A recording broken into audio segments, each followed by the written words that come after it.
अच्छा सर, भारत में अरबपतियों और खरबपतियों की बढ़ती तादाद। हमारे हमसाए मुल्क भारत ने अपना ही 77 इयर्स का रिकॉर्ड ब्रेक कर दिया है। क्या बात कर रहे हैं बाबा? इंडिया के फॉरेक्स रिजर्व्स 690 बिलियन डॉलर पे पहुंच चुके हैं। माय गॉड, क्यों हिला डाला ना। भारत जो है एक डेवलप्ड नेशन बनेगा बाय 2047। इंडिया है वो इस वक्त उस जगह पर है कि जहाँ पे 21st सेंचुरी में जो है ये कहा जा रहा है कि जो मईशत, जो इकोनॉमी सबसे तेजी से तरक्की कर रही है वो भारत की है। कि India is a fastest growing economy India की है, ग्रोथ रेट है दैट इज 7.5% है। और अगर हम बात करें पाकिस्तान की, तो पाकिस्तान 7 बिलियन डॉलर के लिए IMF के तरले मिन्नतें कर रहा होता है कि भाई हमें डॉलर दे दे वरना पाकिस्तान डिफॉल्ट हो जाएगा। इस वक्त जो इकोनॉमिक फ्रंट पे पाकिस्तान का प्रॉब्लम है कि हमें 2 बिलियन डॉलर्स रिक्वायर्ड थे, उसके लिए हमने चाइना से बात की, वहां से कंटिन्यूसली ना होती रही। हमने अमेरिका से बात की, कंटिन्यूसली ना होती रही। हमने UAE से बात की, कंटिन्यूसली ना होती रही। IPL का मेला हो या बॉलीवुड की चकाचौंध या फिर अंबानियों की शादियों में हीरों से जड़े सोने की तारों से सिले मनीष मल्होत्रा के महंगे तरीन मलबूसात या चमकता दमकता भारत, क्या वजह है दोनों मुल्क एक साथ आजाद हुए? आज हमारा हमसाया मुल्क भारत कहां से कहां पहुंच गया कि उसका कौमी खजाना 690 बिलियन डॉलर पे पहुंच चुका है और पाकिस्तान 7 बिलियन डॉलर के लिए IMF के तरले मिन्नतें कर रहा है। इंडिया ने दुश्मनी नहीं पाल रहा किसी से। ये तिजारत करता है, ये अपने दोस्तों को ढूंढता है, ये उन लोग मुल्कों के साथ फॉरेन पॉलिसी बनाता है जिनसे उनका सेल्फ इंटरेस्ट हो। मोदी हुकूमत जो इस तरह के उसमें किसी भी फड्डे में, किसी भी झगड़े में उसमें नहीं पड़ना चाहती, उसकी वजह ये है कि वो ये समझते हैं कि उनको तरक्की करना है, आगे बढ़ना है।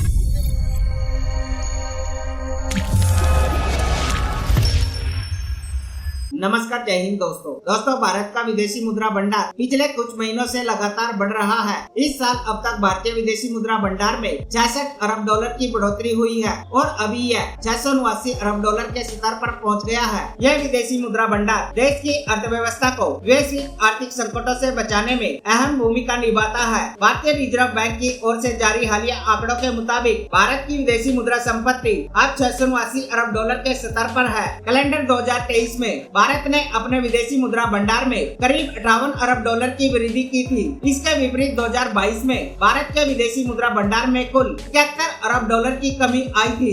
एक दशक पहले भारतीय रुपया एशिया की अस्थिर मुद्राओं में से था, लेकिन अब यह सबसे स्थिर मुद्राओं में से एक बन चुका है। यह बदलाव भारत की बढ़ती आर्थिक ताकत और भारतीय रिजर्व बैंक के प्रभावी प्रबंधन का प्रमाण है, जिसको देख आज पाकिस्तानी मीडिया भी हैरान और परेशान है। तो आइए दोस्तों, इसी पर आगे पाकिस्तानी मीडिया का रिएक्शन देखते हैं। इंडिया का बिजनेस स्टाइल है ना, वो बड़ा कंफर्टेबल है। वहाँ पे बिजनेस वालों को फैसिलिटेट किया जाता है। वहाँ पे जो काम करने वाली बड़ी बड़ी इंडिया जो कंपनीज हैं, जैसे किया है, बहुत सारी और इंडस्ट्री है, वहाँ पे उनको तंग नहीं किया जाता, वहाँ पे उनको रिश्वत नहीं ली जाती, वहाँ पे करप्शन नहीं है, वहाँ पे वो फैसिलिटेट करते हैं। हमारे मुल्क में क्या है, थोड़ा सा कोई काम करता है, तमाम सरकारी अदारे उसके पीछे पड़ जाते हैं, काम नहीं करने देते। तो यही वजह है, यहाँ पे बिजनेस को फैसिलिटेट करना तो सिखाएं भाई, कि किसी ने बिजनेस भी करना है। आप 2-4 कोई बिजनेस करता है, बेचारा आता है, इतना उसको प्रेशराइज किया जाता है। गवर्नमेंट सतह पे देखें, सरकारी अदारे देखें, हर बंदा उसके पीछे पड़ जाता है, वो सारा कुछ समेट के भाग जाता है। तो कहाँ से रेवेन्यू जनरेट होगा? रेवेन्यू तब जनरेट होगा जब हमारी गवर्नमेंट जो है सपोर्ट करेगी, जब यहाँ के अदारे सपोर्ट करेंगे। इंडिया क्यों आगे है? वहाँ के तमाम अदारे देखें, अच्छी अच्छी पोस्टों पे लगे हैं, गूगल्स के देखें, आप हर चीज के देखें, वहाँ पे लोग यहाँ से वहाँ शिफ्ट हो रहे हैं। कहाँ चला गया 1 रुपया हमारा एक वहाँ का कितने चला गया? तो यही वजह है। खुदारा गवर्नमेंट से अपील है, फैसिलिटेट करें बिजनेस को, कुछ कमाएं वो, ताकि रेवेन्यू जनरेट करना पड़े और हमें डॉलर्स के लिए भीख नहीं मांगनी चाहिए। सर, अब यही बात तो मैं कह रही हूँ कि 1947 में दोनों मुल्क एक साथ आजाद हुए और हर बड़ी से बड़ी फैक्ट्री इंडिया के अंदर लगी हुई है और पाकिस्तान में कोई भी इन्वेस्टर आने को इन्वेस्ट करने को तैयार नहीं है। उसकी सबसे बड़ी वजह तो ट्रस्ट इश्यूज है, क्योंकि इन्वेस्टर को ये लगता है कि हम लोग उनका पैसा खा जाएंगे, लिहाजा वो यहाँ पे जो है इन्वेस्ट ही नहीं करते। इंडिया के प्राइम मिनिस्टर नरेंद्र मोदी, मैं कहती हूँ कमाल की शख्सियत है, तीसरा टेन्योर उनका चल रहा है और उन्होंने अपनी सील्ड बेल्ट बांधी हुई है। आए दिन वो किसी ना किसी मुल्क के विजिट पर होते हैं और मजीद अपने मुल्क के लिए डील कर रहे होते हैं। अभी आप देखें वो सिंगापुर में जाकर सेमीकंडक्टर की डील साइन करके आए कि हमने इंडिया को सेमीकंडक्टर हब बनाना है, सेमीकंडक्टर की दुनिया में इंडिया का नाम बनाना है, और हमारे सियासतदानों को मांगने के अलावा फुर्सत ही नहीं है। देखिए यही तो डिफरेंस है सना, मैं यही बताना चाह रहा हूँ कि यहाँ पे इंडिया की आईटी इंडस्ट्री देखें आप कहाँ चली गई है। हमारे यहाँ पे अभी तक वो फायरवॉल के इश्यूज, नेट के इश्यूज और फ्रीलांसर को तंग कर दिया इन्होंने, और किसी को तो इकोनॉमी तबाह हो गई है। मैं खुद फ्रीलांसर हूँ, मैं तंग आ गया हूँ, मेरे प्रोजेक्ट्स जा रहे हैं मेरे हाथ से, वो ट्रस्ट ही नहीं करते। वो कहते हैं भाई आपके हर मसले हैं। हमारी गवर्नमेंट किसी चीज को तो छोड़ दे, किसी चीज से तो कैसे रेवेन्यू जनरेट होगा? आप मुझे बताएं हम कैसे तरक्की करेंगे? कोई सेक्टर तो कुछ बख्श देना, ये तभी तो हम बढ़ेंगे आगे। आईटी में हम क्यों जा रहे हैं पीछे? इंडिया कहाँ चला गया? हम जैसे एक ही थे ना, अब कहाँ चले गए हम? यही वजह है कि हमारी प्रायोरिटीज डिफरेंट हो चुकी हैं। हमारा जितना खाने वाला तबका है वो उसको नोच के खाई जा रहा है, इसीलिए हम पीछे हैं, इसीलिए हम दर दर पे मांग रहे हैं हमें पैसे दे दें, हम जो है वो अपना मुल्क खुद चलाने के काबिल हो जाएं। मोदी हुकूमत जो इस तरह के उसमें किसी भी फड्डे में, किसी भी झगड़े में उसमें नहीं पड़ना चाहती, उसकी वजह ये है कि वो ये समझते हैं कि उनको तरक्की करना है, आगे बढ़ना है। और इसके लिए देखिए ना, the best bet in 21st century जब वो कहते हैं, और उन्होंने अगर ये करके दिखाना है तो उसके लिए ज़रूरी है कि बॉर्डर्स पीसफुल हो। और यही वजह है कि हमें जो वो खबर नज़र आई उसके अंदर जो डिप्लोमेसी है उससे काम लिया गया और हमने वो देखा।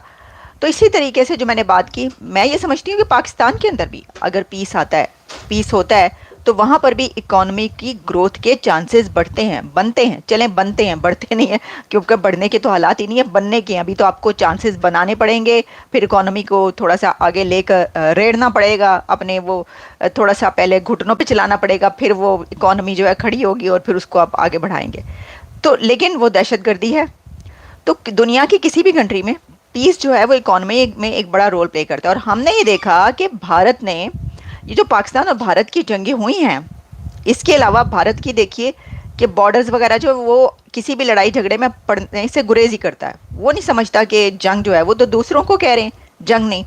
तो यही वजह है। और देखें ना इसके अंदर होता क्या, इसके अंदर होता ये है फिर कि उनके कंट्री में डेली बेसिस पे कोई ना कोई ग्लोबल वो हो रही होती है, समिट हो रही होती है, कॉन्फ्रेंस हो रही होती है, और उसके अंदर हम देखते हैं कि दुनिया भर के जो इन्वेस्टर्स हैं वो आए हुए हैं।